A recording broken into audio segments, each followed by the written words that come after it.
মাদ্রাসার বিরুদ্ধে ষড়যন্ত্র করে সরকারের নজরদারি বাড়ানো ইত্যাদি কথাবার্তা বলে মাদ্রাসাকে মানুষের সামনে অত্যন্ত খারাপভাবে উপস্থাপন করার এক ঘৃণ্য ষড়যন্ত্র চলছে। তার একটা বড় কারণ আমরা মনে করি যে বাংলাদেশ থেকে পলাতক ফ্যাসিস্ট যারা দেশ থেকে বিদায় হয়েছে তারা ভারতে বসেও পর্যন্ত মাদ্রাসার বিরুদ্ধে ষড়যন্ত্র চালাচ্ছে। তার একটা বড় প্রমাণ আপনারা দেখেছেন যে কুমিল্লার এমপি বাহার, যিনি স্বৈরাচারী খুনি হাসিনার খুব কাছের আস্থাভাজন ছিলেন, তিনি ভারতে বসে বসেই মাদ্রাসার বিরুদ্ধে ষড়যন্ত্র করছেন এবং ভারতের হিন্দুত্ববাদী সরকারকে খুশি করার জন্য, মোদি এবং তাদের নাতিপুতিদেরকে খুশি করার জন্য সে বলছে যে বাংলাদেশের মাদ্রাসাগুলো বন্ধ করা দরকার, কারণ মাদ্রাসার মধ্যে কি হয়, মাদ্রাসার মধ্যে বলৎকার হয় ইত্যাদি কথা বলে মাদ্রাসার বিরুদ্ধে ষড়যন্ত্র চালাচ্ছেন। আজকে কালবেলা পত্রিকার অনলাইন পোর্টালে এটি হেডলাইন দেখলাম যে কওমি মাদ্রাসাগুলো যেন টর্চার সেল, অর্থাৎ মাদ্রাসাকে টর্চার সেল হিসেবে তারা উপস্থাপন করছে জাতির সামনে। এমনকি অনেক পূর্বের কিছু ভিডিও সেগুলো পরিকল্পিতভাবে অনলাইন সোশ্যাল মিডিয়াতে ছড়িয়ে দেওয়া হচ্ছে। আমরা আবেগের বশবর্তী হয়ে অনেক দিনী ভাইয়েরা সচেতনতার কারণে বা আমরা এই ব্যাপারে মানুষকে সতর্ক করার জন্য অনেকেই বুঝে কিংবা না বুঝে সেই ভিডিওগুলো আমরা ছড়িয়ে দিয়েছি অনলাইন প্ল্যাটফর্মে। আমরা হয়তো মনে করেছি যে আমরা এটা ছড়িয়ে দিলে হয়তো মানুষ সচেতন হবে, কিন্তু আপনি হয়তো বুঝে না বুঝে এটা ছড়িয়ে দিয়েছি সচেতন করার লক্ষ্যে, কিন্তু ইসলামের বিরুদ্ধের শক্তি যারা মাদ্রাসা সহ্য করতে পারে না তারা এটাকে গ্রহণ করেছে হাতিয়ার হিসেবে। সুতরাং যে সমস্ত বন্ধুগণ ইসলামকে ভালোবাসেন, যারা অনলাইন অ্যাক্টিভিজম করেন, অনলাইন অ্যাক্টিভিস্ট যারা রয়েছেন, তাদের জ্ঞাতার্থে বলছি যে আমাদের কদমগুলো, আমাদের পদক্ষেপগুলো অত্যন্ত সতর্কতার সাথে ফেলা উচিত। যে দিন শেষে, বেলা শেষে আমার এই পোস্ট, আমার এই লাইক, আমার এই শেয়ারের মাধ্যমে কারা বেনিফিটেড হচ্ছে, তারা এখান থেকে ফায়দা কারা নিচ্ছে, আমার এই বক্তব্যের কারণে আমি কি আমার কোনো ভাইয়ের বিরুদ্ধে বক্তব্য দেওয়ার কারণে এই ফায়দা বাতিলরা লুফে নিচ্ছে কিনা, কিংবা এটা বাতিলদের হাতিয়ার হচ্ছে কিনা, সেই ব্যাপারটাকে আমাদের নিখুঁতভাবে দেখা উচিত।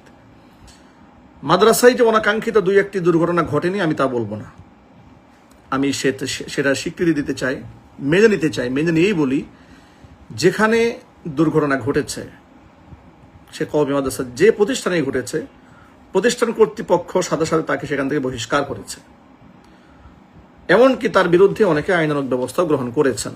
রাষ্ট্রের দায়িত্ব হচ্ছে তার বিরুদ্ধে যথাযথ ব্যবস্থা গ্রহণ করা।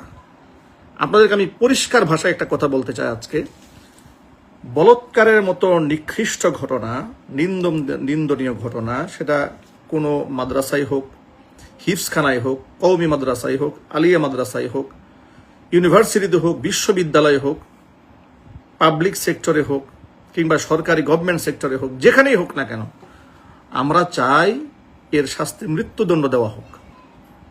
কারণ কওমে লুতের অভিশপ্ত আমল নবী করিম সাল্লাল্লাহু আলাইহি সাল্লাম যার ব্যাপারে বলেছেন, ইদা ওয়াজাদতুম মান আমিলা আমালা কওমি লুতিন ফাকতুলুল ফাইলা ওয়াল মাফউলা বিহ, অর্থাৎ কওমে লুতের সেই জঘন্য কাজ, সমকামিতার মতো জঘন্য পাপাচার যারা করে, এরকম লোকদেরকে তোমরা যদি পাও তাহলে হত্যা করো তাকে যার সাথে করা হয়েছে তাকে। অর্থাৎ এখানে প্রাপ্তবয়স্কদের কথা বলা হয়েছে, কিন্তু মাদ্রাসায় যে অন্যায়টা কিছু লোক করেছে, দুই একজন ব্যক্তি অন্যায় করেনি সেটা আমরা বলবো না, সেই কিন্তু বিচ্ছিন্ন ঘটনার দায় কেন গোটা কওমি সংগঠন কিংবা কওমি মাদ্রাসা বহন করতে যাবে?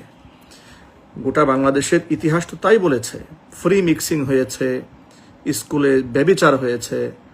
গতকালকেও তো আমরা সংবাদ মাধ্যমে দেখেছি যে কুমিল্লাতে প্রাইমারি স্কুলের এক মেয়েকে যৌন হেনস্থা করেছে তার টিচার, তার শিক্ষক, তাকে ভয় দেখিয়েছে সে যেন না বলে।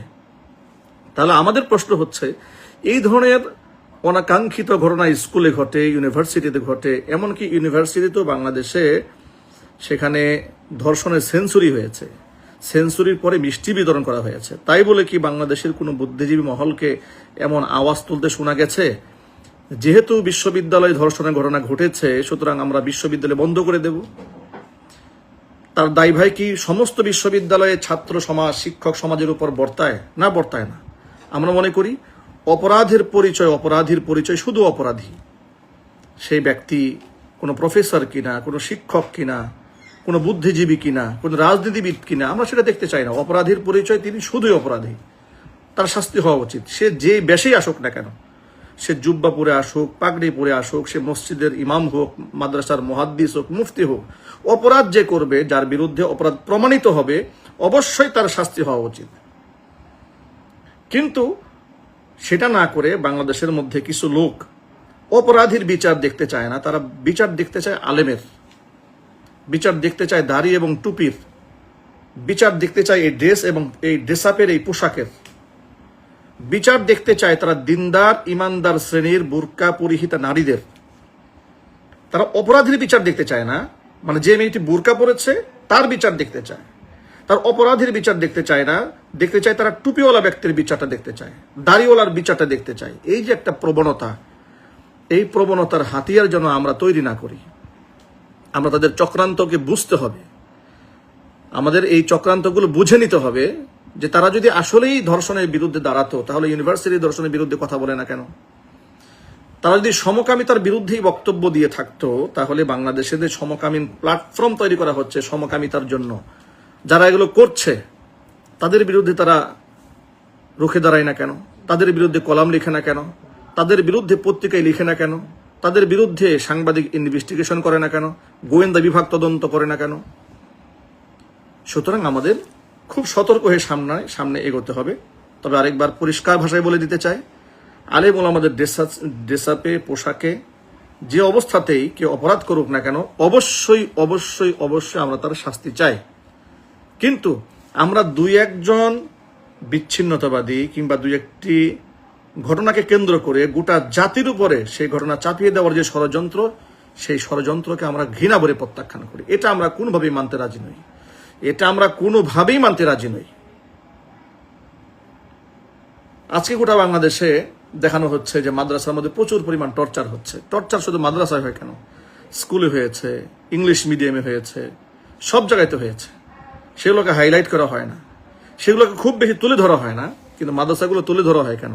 ওরা চায় যে এগুলো মানুষের মধ্যে ছড়িয়ে দিয়ে মাদ্রাসার প্রতি যেন আস্থাটাকে নষ্ট করা যায়, যাতে করে মানুষকে দিন থেকে দূরে সরানো যায়, মানুষকে মৌলিক আদর্শ থেকে দূরে সরানো যায়। আমরা সেই ঘৃণ্য ষড়যন্ত্রে আমরা পা দেব না।